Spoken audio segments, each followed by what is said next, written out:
দায়িত্ব হলো আমরা নিজেরা এগুলা জেনে জেনে আমরা এই অনুযায়ী আমল করব ইনশাআল্লাহ। এই মাসের অনেক ফজিলত রয়েছে, তন্মধ্যে রাসূল করিম সাল্লাল্লাহু আলাইহি ওয়াসাল্লাম বলেছেন, বুখারীতে হাদিস এসেছে 329 নম্বর হাদিস। রাসূল করিম সাল্লাল্লাহু আলাইহি ওয়াসাল্লাম বলেছেন, মা মিন আইয়ামিন আল আমালুস সালিহু ফিহা আহাব্বু ইলাল্লাহি মিন হাযিহিল আইয়াম, ইয়ানি আইয়ামাল আশর। ক্বালু ইয়া রাসূলাল্লাহ ওয়ালাল জিহাদু ফি সাবিলিল্লাহ? ক্বালা ওয়ালাল জিহাদু ফি সাবিলিল্লাহ ইল্লা রাজুলুন খারাজা বিনাফসিহি ওয়া মালিহি ফালাম ইয়ারজি' মিন যালিকা বিশাই। অর্থ বলার আগেই বলেন সুবহানাল্লাহ। বিশ্বনবী মুহাম্মদ সাল্লাল্লাহু আলাইহি ওয়াসাল্লাম বলেছেন, জিলহজ মাসের প্রথম 10 দিন আল্লাহর কাছে এত প্রিয়, এত প্রিয়, বছরের অন্য কোন দিন আল্লাহর কাছে এত প্রিয় না। জিলহজ মাসের প্রথম 10 দিন আল্লাহর কাছে এত প্রিয়, অন্য কোন দিনে আল্লাহর কাছে এত প্রিয় না। এই দিনের আমল আল্লাহর কাছে এতটাই গুরুত্বপূর্ণ, অন্য কোন দিনের আমল এতটা গুরুত্বপূর্ণ না। এই কথা শোনার পরে রাসূল করিম সাল্লাল্লাহু আলাইহি ওয়াসাল্লাম যখন এই কথা বললেন, সাহাবায়ে কেরাম তখন প্রশ্ন করলেন, ক্বালু ইয়া রাসূলুল্লাহ সাল্লাল্লাহু আলাইহি ওয়াসাল্লাম, সাহাবায়ে কেরাম প্রশ্ন করলেন, হে আল্লাহর রাসূল, ওয়ালাল জিহাদু ফি সাবিলিল্লাহ, আল্লাহর রাস্তায় জিহাদের চাইতেও কি এই দিনের আমলগুলো আল্লাহর কাছে বেশি প্রিয় নাকি? ক্বালা, রাসূল করিম সাল্লাল্লাহু আলাইহি ওয়াসাল্লাম বললেন, ওয়ালাল জিহাদু ফি সাবিলিল্লাহ, আল্লাহর রাস্তায় জিহাদের চাইতেও এই দিনের ফজিলত, এই দিনের আমলগুলো আল্লাহর কাছে অনেক দামি। তবে বিশ্বনবী বললেন, তবে এখানে পার্থক্য হলো, ইল্লা রাজুলুন খারাজা বিনাফসিহি ওয়া মালিহি, ওই ব্যক্তির কথা ভিন্ন যে ব্যক্তি তার জান এবং মাল নিয়ে আল্লাহর রাস্তায় বের হয়ে গেছে, ফালাম ইয়ারজি' মিন যালিকা বিশাই, অতঃপর তার নিজেরও ফিরে আসা হয় নাই, তার কোনো সম্পদও ফিরে আসে নাই, অর্থাৎ সে আল্লাহর রাস্তায় শহীদ হয়ে গেছে, তার কথাটা হলো ভিন্ন। কোন সুবহানাল্লাহ। এর মানে আল্লাহ রাসূল বুঝালেন যে আল্লাহর রাস্তায় জানমাল নিয়ে বের হয়ে শহীদ হয়ে গেছে, তার কথা ভিন্ন, তার দাম তো বেশি হবেই। সুবহানাল্লাহ। এছাড়া এই 10টা দিন, জিলহজের প্রথম 10টা দিন আল্লাহর কাছে অনেক অনেক প্রিয়। মূলত রাসূল করিম সাল্লাল্লাহু আলাইহি ওয়াসাল্লামের মাধ্যমে এই দিনগুলোর গুরুত্বের কথা আল্লাহ তাআলা বুঝিয়েছেন। এই জন্য এই দিন সামনে আসতেছে, এই দিনগুলো আমরা আমল করব তো ইনশাআল্লাহ। নবীজি মুহাম্মদ সাল্লাল্লাহু আলাইহি ওয়াসাল্লাম আরেকটি হাদিসে বলেছেন, আফদালু আইয়ামিদ দুনিয়াল আশর, ইয়ানি আশরা যিলহজ্জা। নবীজি বলেন, দুনিয়ায় যত দিন আছে, এই যে 365 দিন, আরবিতে 11টা দিন কম হয়। আরবিতে কয় দিন? 11 দিন কম, 354 দিন। বছরে যে কয়টা দিন আছে, এই দিনগুলির মধ্যে আল্লাহর কাছে সবচাইতে প্রিয়, দামি, মর্যাদাপূর্ণ দিন হলো জিলহজের 10 দিন। কোন সুবহানাল্লাহ। যদিও হাদিসগুলো দুর্বল, কয়েকটি দঈফ হাদিসের মধ্যে এসেছে, নবীজি বলেছেন এই জিলহজ মাসের দিনগুলি আল্লাহর কাছে এত দামি, এত দামি, এত দামি। এই দিনে এক একটা দিন যদি কেউ রোজা রাখে, তাহলে ওই রোজার বিনিময়ে এত বেশি সওয়াব দেওয়া হয়, 1 বছরের চাইতে বেশি সওয়াব তার আমলনামায় লিখে দেওয়া হয়। তাহলে জিলহজ মাসের প্রথম 10 দিনের এক একটা দিন রোজা রাখলে 1 বছরের চাইতে বেশি সওয়াব।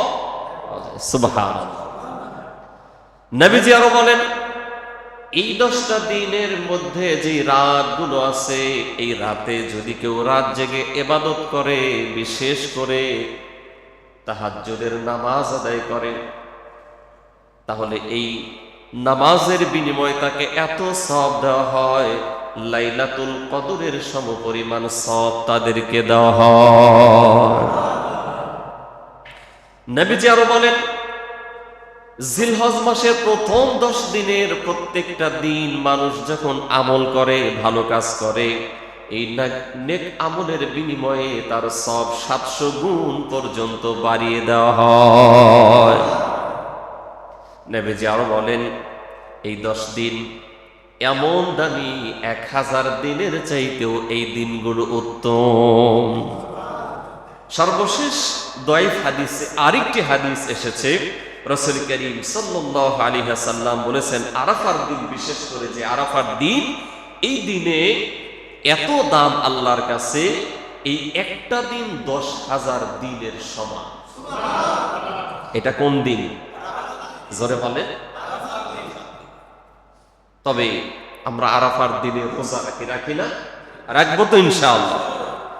নবীজি বলেছেন, সিয়ামু ইয়াউমি আরাফা আহতাসিবু আলাল্লাহ আইয়ুকাফিরা আস-সানাতাল্লাতী ক্বাবলাহু ওয়াস-সানাতাল্লাতী বা'দা। নবীজি বলেন, যদি কেউ আরাফার দিনে রোজা রাখে, সিয়াম পালন করে, তার আমল নামায় এত সওয়াব দেওয়া হয়, এত সওয়াব দেওয়া হয়, আর আল্লাহ খুশি হয়ে তার আগের 1 বছর, পরে 1 বছরের গুনাহগুলোকে মাফ করে দেয়। সুবহানাল্লাহ, সুবহানাল্লাহ। আল্লাহ চান তার বান্দাদেরকে কিভাবে ছোট্ট ছোট্ট আমলের বিনিময়ে বেশি বেশি সওয়াব দিয়ে জান্নাতে ঢুকানো যায়। সুবহানাল্লাহ। কারণ আল্লাহর এত দয়া, আল্লাহ চান না তার কোনো বান্দা জাহান্নামে যাক, ঠিক কিনা বলে? আল্লাহ তো এই কথা আমাদেরকে শিখাইছেন সূরা ফাতিহার ভিতরে, শুরুতে আছে না? পড়েন, আলহামদুলিল্লাহি রাব্বিল আলামিন আর রাহমানির রহিম। সুবহানাল্লাহ। আল্লাহ প্রতিনিয়ত আমাদেরকে শেখান, এই শোনো, আমি তো রহমান, আমি রহিম। সুবহানাল্লাহ। এই জন্য এই 10টা দিন সামনে যে আসতেছে, এই 10টা দিন অবশ্যই আমরা গুরুত্ব দিয়ে বেশি থেকে বেশি আমল করে আমাদের জীবন থেকে গুনাহগুলো দূর করে আল্লাহর প্রিয় রাসূলুল্লাহ সাল্লাল্লাহু আলাইহি ওয়াসাল্লামের একনিষ্ঠ উম্মত হওয়ার প্রাণান্তকর চেষ্টা করব। আল্লাহ তাআলা যেন আমাদেরকে সেই তৌফিক দান করেন। জোরে বলেন আমিন। করব তো ইনশাআল্লাহ।